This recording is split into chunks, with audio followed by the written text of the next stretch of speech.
माजी मुख्यमंत्री पृथ्वीराज चव्हाण यांनी विविध मुद्द्यांवर सरकारवर जोरदार टीका केली. भाजपचा पराभव करायचा असेल तर विरोधकांनी एकत्र येणे गरजेचे असून इंडिया आघाडी भक्कम असल्याचे त्यांनी म्हटले. शरद पवार आणि पंतप्रधानांच्या भेटीबाबत राष्ट्रवादीचा अजेंडा त्यांनाच माहीत असल्याचे चव्हाण म्हणाले. मतदार याद्यांमधील कथित अनियमिततेवरही त्यांनी गंभीर प्रश्न उपस्थित केले. एथेनॉलच्या मुद्द्यावर सरकार जनतेची फसवणूक करत असल्याचा आरोप करत नितीन गडकरी यांनी जनतेची माफी मागावी अशी मागणी त्यांनी केली. पेपर लीक प्रकरणात राजकीय आश्रय असल्याचा आरोप करत व्यवस्था सुधारण्याची गरज असल्याचेही चव्हाण म्हणाले आहेत. त्या दृष्टीनं भाजपच्या विरोधातलं मतदान कमी करायचा प्रयत्न हा होतोय. त्याबद्दल वोट चोरी आंदोलन राहुल गांधींनी केलं, आपण सर्वांनी पाहिलं. पण माझा अनुभव वेगळा आहे माझ्या मतदारसंघातला. त्याच्याबद्दल मी प्रेस घेऊन कराडला मी सांगितलं होतं सगळ्यांना, पण तुम्हाला थोडक्यात सांगतो. आणि ते घडलेलं आहे ते प्रफुल्लच्या मतदारसंघात घडलेलं आहे. त्यांनी कदाचित माझं एवढं काम केलं नाही असं दिसतंय मला. माझ्या मतदारसंघामध्ये 3,15,000 वोटर होते 2024च्या विधानसभेच्या आधी. मी तक्रारी केल्या की बरीच लोक डुप्लिकेट नाव आहेत, ट्रिप्लिकेट. आम्ही लेखी पत्र दिली, त्यावर काही केलं नाही सरकारने. की आपल्याकडं पेट्रोलियम इंधन मिळत नाही, आपल्याला आयात करावं लागतं, आपल्याला पर्यायी इंधन शोधलं पाहिजे, त्यात काही गैर नाही. पण तुम्ही जर लोकांची फसवणूक करणार असला, आज तुमचे मंत्री महोदय इथले सांगतात की 15 रुपयाला तुम्हाला इथेनॉल मिळेल. माफी नाही की मागायला कोण लोकांची. तुम्ही लोकांना फसवलं, इतकं स्वस्त मिळेल, इतकं सगळं स्वस्त होईल, तुम्ही घ्या म्हणून लोकांना सांगितलं. आता तुम्ही फेस करायला तयार नाही. माझा विषय नाही, तुम्ही पेट्रोलियम मंत्र्यांना विचारा. हे काही बोलणं झालं सरकारच्या मंत्र्याचं. हे आंदोलन मोठं होणार आहे की थांबणार नाही. दोन्ही पर्याय द्यायला पाहिजे होतं असं वाटतं. नाही, बघा, लोकांना विश्वासात घ्यायला पाहिजे. मायलेज कमी होईल, इंजिनवर परिणाम होईल. ब्राझीलमध्ये 100% वापरतात. ते पहिल्यापासून ॲबिनिशो डिझाईनचे नवीन डिझाईन त्यांनी केली. असं एक्झिस्टिंग गाड्याला तुम्ही वापरा म्हणून सस्ती केलेली.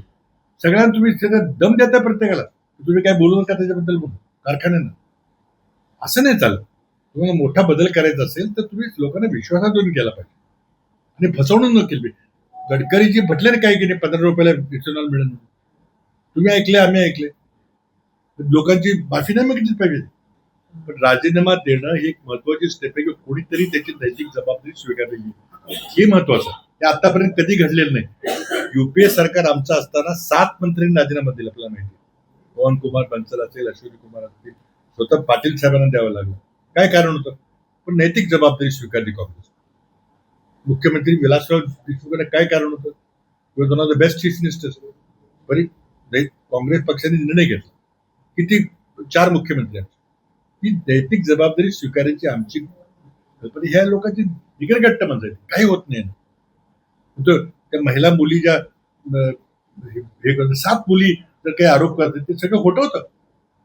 पण त्याचे चारित्र्यानं जो म्हणतात त्या मुली रस्त्यावर उतरल्या, तुम्ही त्याला निर्देश सोडून सत्कार करता. तुम्ही ही तुमची संस्कृती.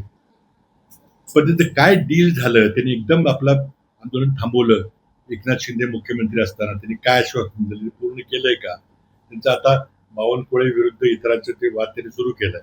त्यांचा आरोप आहे की हे बावनकुळे ओबीसी नेते आहेत म्हणून आमच्यावर अन्याय करतात. ही सगळी गोष्ट आहे. त्यांची इंटरनल काय ऍडजस्टमेंट झालेली आहेत, इंटरनल काय आश्वासन ते काय मला माहिती नाही. मला वाटतं ही चर्चा सगळी जाहीरपणे उघड झाली पाहिजे.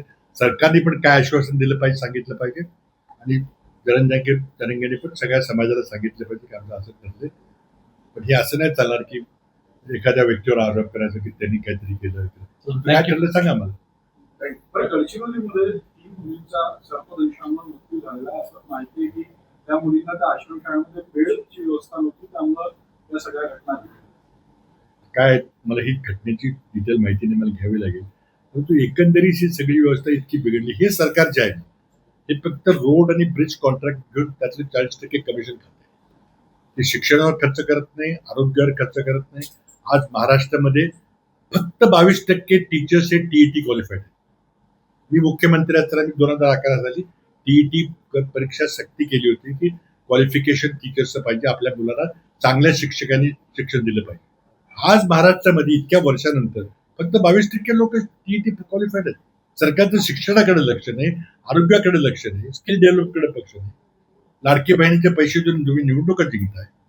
त्यामुळे अशा गडचिरोलीच्या घटना तुम्ही जी सांगितली मला माहिती नाही त्याची, अशा घटना घडणार. तर असं आहे की त्यांना आता बोलता येत नाही, त्याला वेळ मिळत नाही बोलायला, तर 8:30 झाले म्हणजे त्याला किती वेळ मिळेल?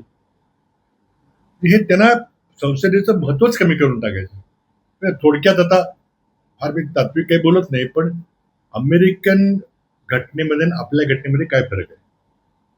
सर्वात महत्वाचं अमेरिकन घटना होताना प्रिन्सिपल केलं झालं की पॉवर 3 जे स्तंभ आहेत आपले, न्यायपालिका, कार्यपालिका आणि विधिमंडळ, या तिघांचं बॅलन्स राहिलं पाहिजे, एकमेकाचं वर्चस्व पाहिजे. अमेरिकेमध्ये पार्लमेंटचं, संसदेचं, त्याच्या काँग्रेसचं वर्चस्व आहे राष्ट्रपतीपेक्षा. आपल्याकडं आपली संसद ही मिकी माऊस संसद आहे, काही 0 अधिकार आहे. आणि विशेषतः जेव्हा पक्षांतर बंदी कायदा झाला, त्यामुळं ज्या दिवशी आपण पंतप्रधानांची निवड करतो त्या दिवशी संसद आपली हाराकिरी करते, आत्महत्या करते, मला काही अधिकार राहत नाही. विधेयकावर बोलता येत नाही, बजेट मांडता येत नाही. अमेरिकेतलं बजेट संसद मांडते, प्राईम मिनिस्टर मांडत नाही. एक विधेयकाला तुम्हाला बदल करता येत नाही. जो तुमचा पक्षाचा चीफ मुख्य प्रतोद असेल तो सांगा, त्याला हात वर करावा. आणि त्याने हेच करायचंय. 8:30 लोक आले की कोणाला किती वेळ मिळेल बोलायला? लोकवाहिनी मीडियासाठी रोशन बोकडे यांची रिपोर्ट, नागपूर.